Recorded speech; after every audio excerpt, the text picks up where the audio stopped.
Hello everyone, welcome back to my channel UGC NET HRM classes. ये हमारा PYQ series चल रहा है जिसमें हम दिसंबर 2024 के क्वेश्चंस कर रहे हैं और ये पार्ट थर्ड है इस दिसंबर 2024 के क्वेश्चन का। ये मेरा इंट्रोडक्शन है for my first time viewers. So without wasting time हम लोग क्वेश्चन की तरफ मूव करते हैं। So let's check our first question. ये शॉप काउंसिल की बात कर रहे हैं कि किस चीज में डील करता है। तो सबसे पहले शॉप काउंसिल होता क्या है ये जान लेते हैं। शॉप शॉप काउंसिल का सिंपल मीनिंग होता है वर्कर्स पार्टिसिपेशन इन मैनेजमेंट। मतलब कंपनी के मैनेजमेंट में वर्कर को भी थोड़ा पार्टिसिपेशन करना। मतलब जैसे हर फैक्ट्री या प्लांट में ग्राउंड लेवल लोग होते हैं, वर्कर्स होते हैं, उनके लिए ये जॉइंट कमेटी बनाई जाती है शॉप काउंसिल। बेसिकली जो है ये डील करती है प्रोडक्टिविटी में, टारगेट्स पूरे करने में, वेस्टेज कैसे कम किया जाए, रिसोर्स कहाँ सही यूज होगा, और work environment, one second, production and productivity में। जिसमें आप तीन पार्ट समझ लो, एक टारगेट अचीव करना हो गया, रिड्यूस वेस्टेज हो गया,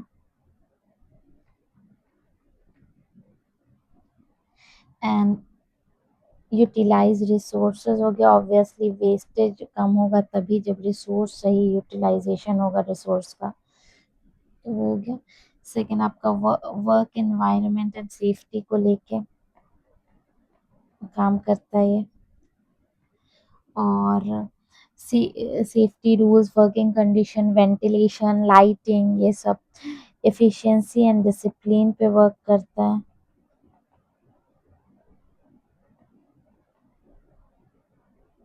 बेसिकली ये क्या है, इक्वल रिप्रेजेंटेशन की बात करता है, जॉइंट डिसीजन मेकिंग की बात करता है ये। तो इसके अकॉर्डिंग अगर हम देखें, इससे आपको पता चल जाएगा कि कौन सी चीज़ से डील करता है। अचीविंग मंथली टारगेट्स बिल्कुल डील करता है। जनरल डिसिप्लिन, हाँ। सेफ्टी मेजर्स, हाँ। Schedules of working hours and holiday, इससे डील नहीं करेगा क्योंकि ये जो है शॉप काउंसिल का काम नहीं है, इंडस्ट्रियल रिलेशन का मैटर है, जनरल मैनेजमेंट का मैटर है ये। Schedule, working hours, holidays set करना, फिजिकल कंडीशन ऑफ वर्किंग, इससे डील करेगा। सो ABCE is the correct answer है। नेक्स्ट क्वेश्चन की तरफ बढ़ते हैं। आवर्स ऑफ वर्क के कन्वेंशन पे बात कर रहा है कि कब हुआ है। तो आवर्स ऑफ वर्क आपका 1919 में हुआ है, जब ILO का ये हुआ था। और मिनिमम वेज फिक्सिंग मशीनरी, ये आप कन्वेंशन नंबर जरूर याद कर लेना, may be next time question convention number से भी आ सकता है। तो minimum wage fixing machinery 1928, and prevention of industrial accident recommendation 1929, equal remuneration, ये तो बहुत बार PYQ में आया है, ये वाला, ये वाला, और ये ये सब इम्पोर्टेंट कन्वेंशंस हैं जो PYQs में आए हैं। और ये 1951 में। Okay, so let's move to the next question. इसमें आपको सेक्शन बताना है, पेमेंट ऑफ वेजेस एक्ट। तो कैसे कैसे डिडक्शन जो होता है, वेजेस का डिडक्शन आपका सेक्शन 7 की बात कर रहा है। और डिडक्शन मेड फ्रॉम वेजेस आपका, one second, recovery of loan, sorry, one second,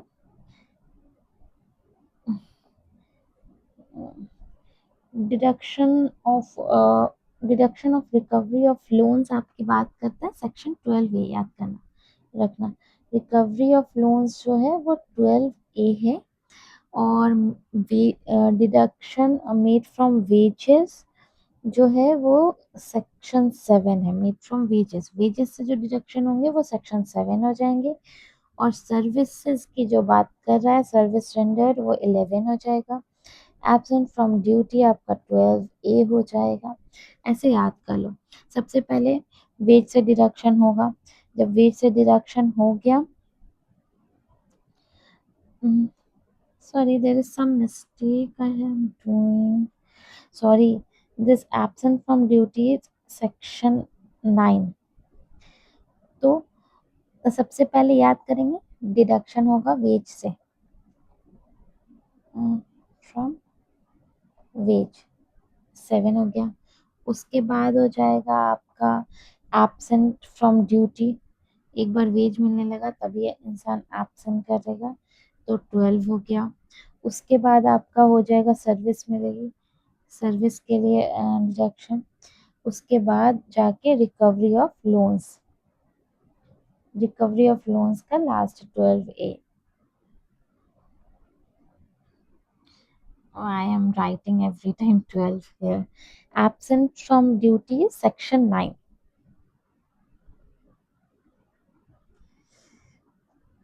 next is organizational development approach की बात हो रही है यहाँ पे।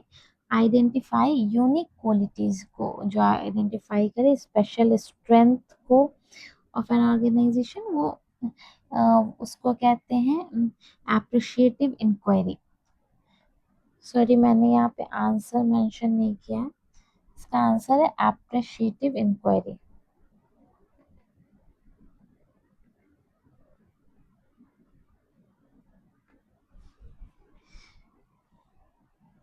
मतलब इसमें क्या है, ये एक तरह का ओडी अप्रोच है जहाँ पे organization strength, values, organization strength देख हुई, वैल्यूज हुई, अ, या पॉजिटिव पोटेंशियल जो है उस पे जो बात हो रही है डेफिशिएंसीज पे कि कैसे क्या काम करेगा, व्हाट वर्क्स वेल, याद रखो व्हाट वर्क्स वेल इन सब चीज़ों पे, ताकि बहुत स्ट्रेंथ बिल्ड किया जा सके, परफॉर्मेंस इम्प्रूव किया जा सके उसके लिए।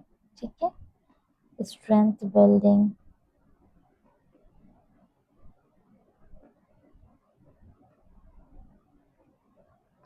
परफॉर्मेंस इम्प्रूवमेंट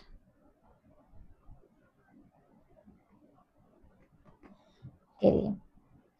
ओडी, ओडी में बेसिकली ये 4 टेक्निक आते हैं। ओडी टेक्निक्स मैं आपको मेंशन कर देती हूँ। एक हो गया एप्रिशिएटिव इंक्वायरी, एक हो जाता है प्रोसेस कंसल्टेशन, ये एडगर शीन का दिया हुआ है। मैं एक सर्वे फीडबैक,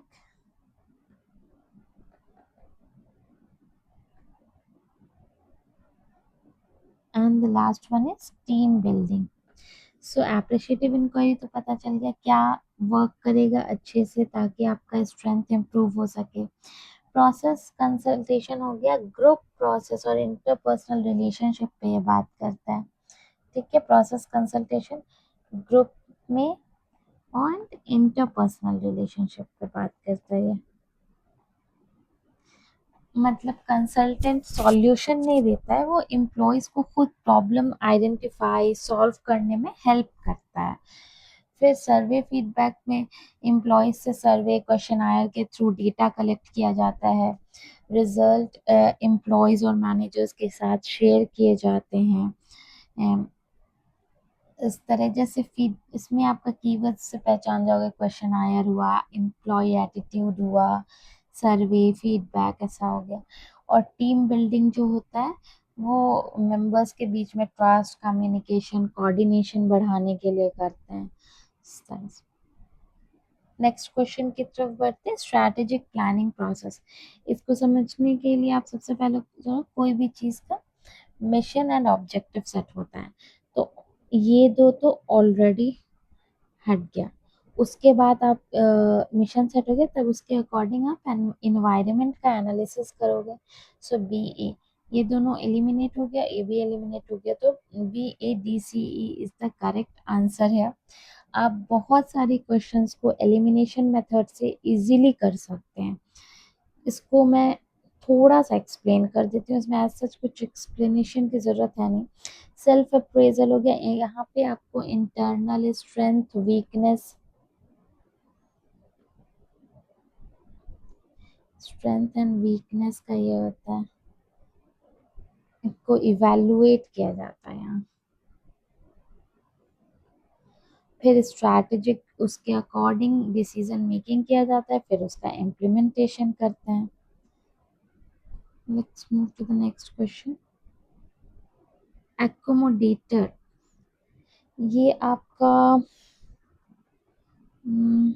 एकोमोडेटर जो है वो क्या होता है, इसका एक ट्रिक है, doing plus feeling. Accommodator. Converger is doing plus thinking. Diverger is observing plus feeling. And last one is observing plus thinking. This is the last one. So, अब देखते हैं डूइंग प्लस फीलिंग के लिए क्या हो जाएगा। ये हो जाएगा आपका कॉन्क्रीट एक्सपीरियंस होना। डूइंग कैसे होगा, एक्सपीरियंस से होगा, और प्लस एक्टिव एक्सपेरिमेंटेशन से, यानी learn by doing and feeling. ठीक है, तो ये इसमें ऐसे concrete experience plus active experimentation से। ठीक है, उसके बाद doing and thinking, doing and thinking.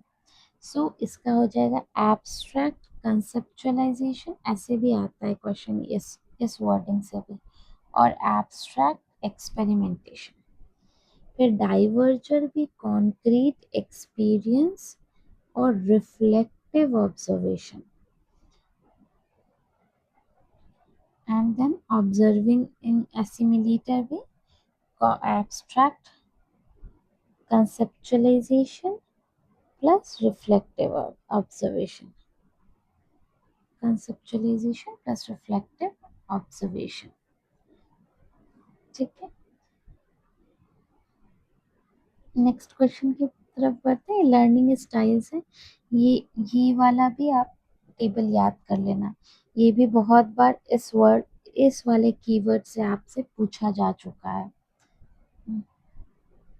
Let's move to the next question. Under the provision of industrial dispute act 1947 for an industrial establishment के लिए 100 और more workman who is empowered, कौन empower, works committee कौन बनाता है। तो obviously works committee तो appropriate government बनाती है, और ये बात आपका सेक्शन किस सेक्शन में है वो मेंशन मैं कर देती हूँ, मे भी क्वेश्चन में सेक्शन पूछा जाए, सेक्शन 3। ओके, यहाँ पे डिडक्शन, डिडक्शन की बात हो रही है, पेमेंट ऑफ वेजेस की बात हो रही है कि कौन सा डिडक्शन हो सकता है। तो डिडक्शन एब्सेंट फ्रॉम ड्यूटी, अभी हम लोग बात किए थे इसके सेक्शन की भी।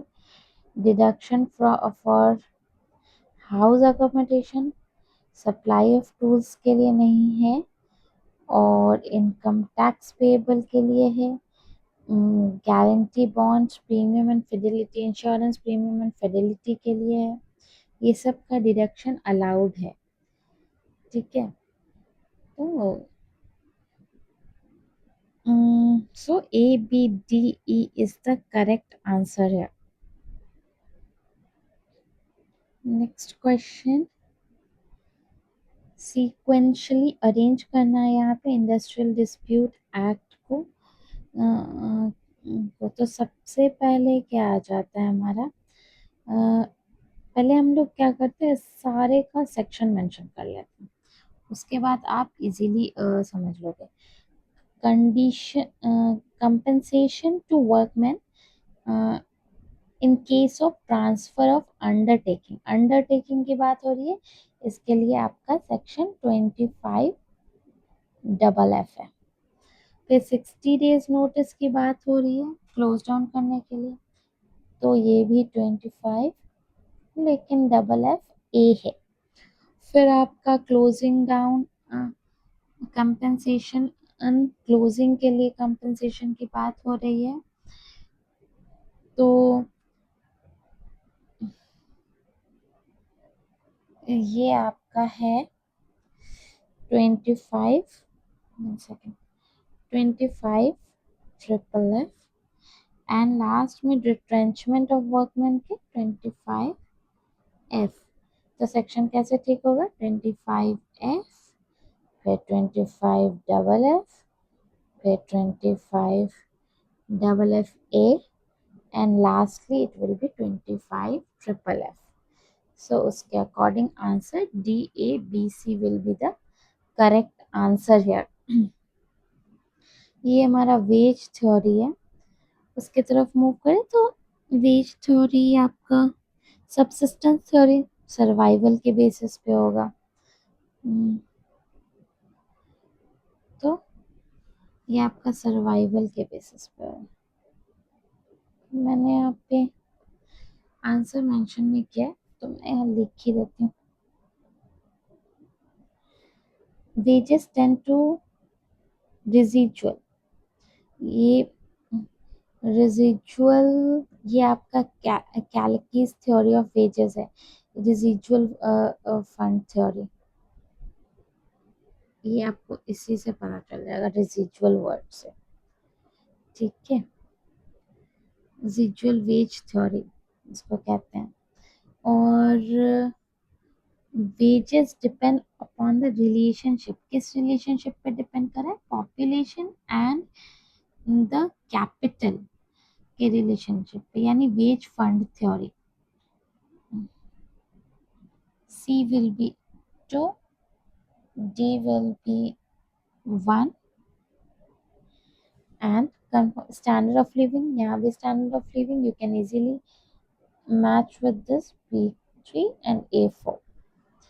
मिनिमम सफिशिएंट लेवल सर्वाइवल की बात कर रहा है, वेज फंड आपका कैपिटल, कैपिटल अवेलेबल की बात करता है। ये सब कुछ कीवर्ड्स अगर आप ध्यान में रखोगे तो मैच द फॉलोइंग बहुत इजी होता है करना, एक भी हो गया तो पूरा ही हो जाता है आराम से। ये होता है हॉलैंड्स पर्सनालिटी में आपका हो जाता है रियल सेक, ठीक है। इसमें रियलिस्टिक कौन होता है, जो हैंड्स ऑन करता है, प्रैक्टिकल, हैंड्स ऑन, मैकेनिकल, ऐसा, मतलब फिजिकल एक्टिविटी जो स्किल, स्ट्रेंथ, कोऑर्डिनेशन पे डील कर रहा है। इन्वेस्टिगेटिव कौन होता है, जो एनालिटिकल सोचता है, थिंकिंग, थिंकिंग पे काम करता है, वो इन्वेस्टिगेटिव होता है। और ए है, ये होता है आर्टिस्टिक, जो इसमें मेंशन नहीं है मैं लिख देती हूँ यहाँ पे, आर्टिस्टिक, जो क्रिएटिव, इमेजिनेटिव, जैसे ये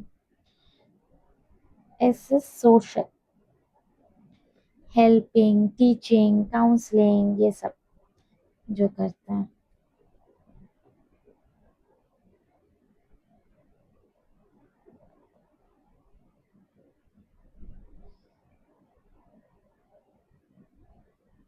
ये सब। और enterprising, he is enterprising, enterprising है, हाँ enterprising word is there. So enterprising होता है जो लीड करे, persuade, selling, persuading, leading, leading की बात कर रहा है, तो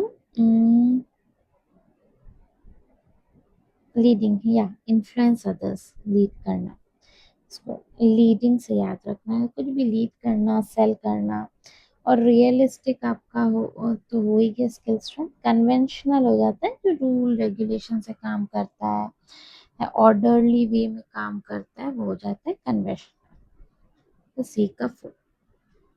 नेक्स्ट क्वेश्चन की तरफ बढ़ते हैं। थ्योरीज ऑफ लेबर वेलफेयर में कौन कौन सी आती है?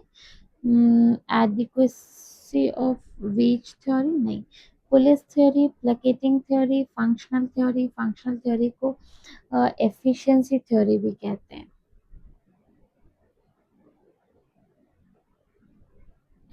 ये नहीं, this one is not correct. Police theory हो जाएगा जो स्टेट के लॉज की वजह से जो लोग वेलफेयर कर रहे हैं। और प्लिकेटिंग थ्योरी होता है, ये तो लॉ की वजह से हो जाएगा, पुलिस थ्योरी डर से। प्लिकेटिंग थ्योरी होता है इंडस्ट्रियल पीस के लिए करना। और फंक्शनल थ्योरी तो आपका as name is suggesting efficiency, efficiency के ऊपर वेलफेयर देना। Okay, next question. Business enterprise जो इंटर करता है एक एग्रीमेंट में ट्रेड यूनियन के साथ कि वर्कर जो है वो मेंबर बनेगा यूनियन का इतने स्पेसिफाइड पीरियड ऑफ टाइम में, और ये कंटिन्यू रहेगा जब तक जॉब है, उसको यूनियन शॉप कहते हैं। ठीक है।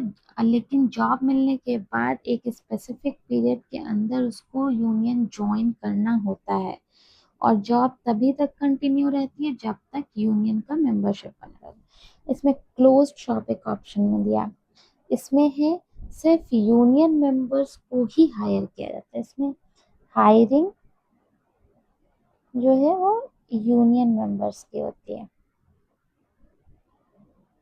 और यूनियन शॉप में हायरिंग के बाद मेंबर बनना।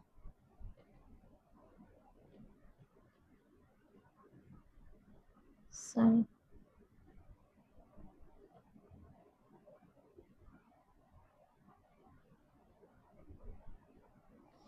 एंड एजेंसी शॉप, यूनियन को यूनियन ज्वाइन करना जरूरी है, कंपलसरी बना देना। और सर्विस चार्ज, यूनियन फी देना पड़ता है। यूनियन फी, सर्विस चार्ज, ये सब कुछ देना पड़ता है। हम्म, और मेंटेनेंस ऑफ मेंबरशिप शॉप, तो ये वही हो गया जो एम्प्लॉय यूनियन मेंबर बन चुका है, एग्रीमेंट पीरियड तक उसको मेंबरशिप मेंटेन करनी होती है, और नॉन मेंबर्स को ज्वाइन करना कंपलसरी नहीं है, इसमें ऐसा कुछ नहीं है।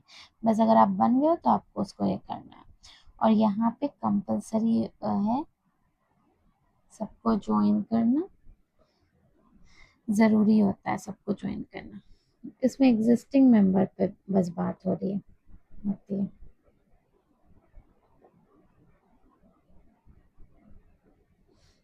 ठीक है। सिनर्जी, ये सिनर्जी का कंसेप्ट कौन ये किया? एंसॉफ ने किया है।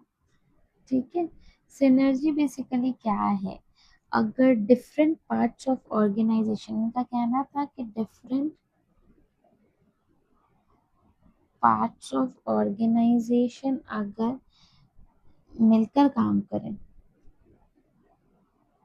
मिलकर काम करते हैं, तो जो इंडिविजुअल एफर्ट का रिजल्ट आता है उससे अच्छा ग्रुप रिजल्ट आएगा मिलके काम करने का, उसको कहते हैं सिनर्जी। ठीक है।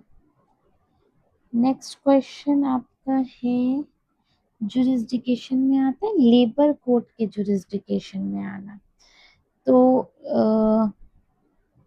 लेबर कोड के जुरिस्डिक्शन में आपका आ जाएगा क्या क्या?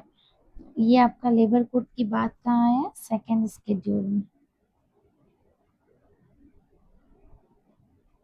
ठीक है।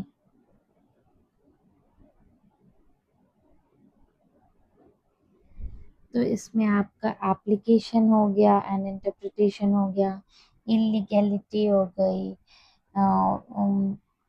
स्ट्राइक्स और लॉकआउट्स को लेके, कस्टमरी कंसेशंस एंड प्रिविलेज हो गए, रिट्रेंचमेंट का इसमें नहीं आता है। और ये लेबर कोड पे होता है। थर्ड स्केड्यूल होता है जो इंडस्ट्रियल ट्रिब्यूनल में जो काम होता है, वो थर्ड स्केड्यूल से होता है, एक होता है फर्स्ट स्केड्यूल। 4 स्केड्यूल होते हैं इसमें। First schedule public utility service,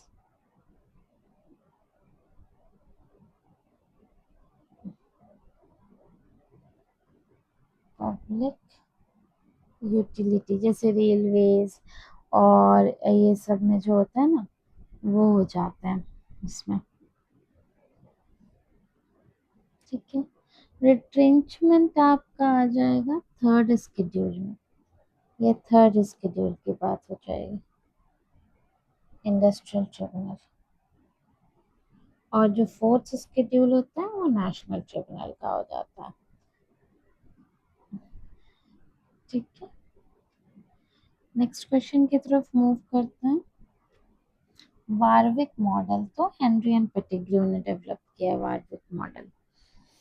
ठीक है। गेस्ट, एक गेस्ट मॉडल है डेविड गेस्ट का दिया हुआ, एक मिशिगन मॉडल है फॉर्मब्रन ट्रिची और दीवाना का दिया हुआ। ये सारे मॉडल्स मैं जब यूनिट 2 एचआरएम कराऊंगी तो उसमें मैं डिटेल्स से आप लोगों को समझा भी दूंगी। नेक्स्ट क्वेश्चन की तरफ बढ़ते हैं। शैल नॉट बी कवर्ड, कौन कवर नहीं होगा कॉन्ट्रैक्ट लेबर एक्ट के अंदर? So establishment performing work for less than how many days, अच्छा कितने डेज से कम काम करने वाले इसके अंदर नहीं कंसिडर किए जाएंगे कॉन्ट्रैक्ट लेबर के अंदर। It is 120 days. ठीक है, ये वन सेक्शन 1 सब सेक्शन 5 के अंदर ये बात कहा गया है। हाउ मेनी कंटिन्यूअस पीरियड की बात किया गया आपका बीओसीडब्ल्यू एक्ट में। अच्छा 60 इयर्स, एज ऑफ 60 इयर्स कितना दिन तक? 90 डेज तक। ये तो बहुत क्लियर है। ठीक है, let's move to the next question. आपके ये 1 सेकेंड, ये वाला जो पार्ट है ये बेनिफिशियरीज वाले पार्ट का है, जो हम लोगों ने ये क्वेश्चन आई थिंक दिसंबर 2025 वाले में भी ये क्वेश्चन आया है, क्वेश्चन 12। माइन, माइन की बात हो रही है यहाँ पे। Suitable, provide and maintain adequate suitable shelter for food, और कितने लोग रहेंगे तो शेल्टर की बात किया गया 50। ये आपका सेक्शन 46 है। ऐसे मैंने कुछ इम्पोर्टेंट वाले जो है ना, जैसे क्रचेस, फर्स्ट एड रूम, ये सब मैंने यहाँ पे एक इसमें मेंशन कर दिया विद थ्रेशोल्ड कितना होना चाहिए। नेक्स्ट क्वेश्चन की तरफ बढ़ते हैं। Maximum weekly hours of work की बात हो रही है यहाँ पे। तो पावर ऑफ एग्जेम्प्टिंग ऑर्डर सेक्शन 65। ठीक है, 60 आवर्स है, मैंने यहाँ पे मेंशन भी कर दिया है सारा। ठीक है, और एक और इसमें इम्पोर्टेंट मुझे लग रहा है जो मैंने मेंशन नहीं किया, इंटरवल की बात। इंटरवल जो है, इंटरवल फॉर रेस्ट जो है, वो सेक्शन आपका 55 के अंदर आता है। और हाफ एन आवर का रेस्ट देना 5 घंटे, कंटिन्यूस वर्क ऑफ 5 आवर्स, ये भी पूछा गया है बहुत बार। 5 आवर्स विथ 5 घंटे के वर्क पे half an hour, with half an hour break.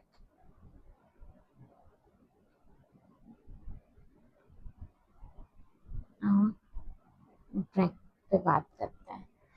So that's all for the today's video. If you are liking my channel, liking the way of my teaching, so please subscribe my channel and like it, comment on it, so it will motivate me ताकि मैं और videos बना सकूं आप लोगों के लिए। That's all for today. Thank you so much.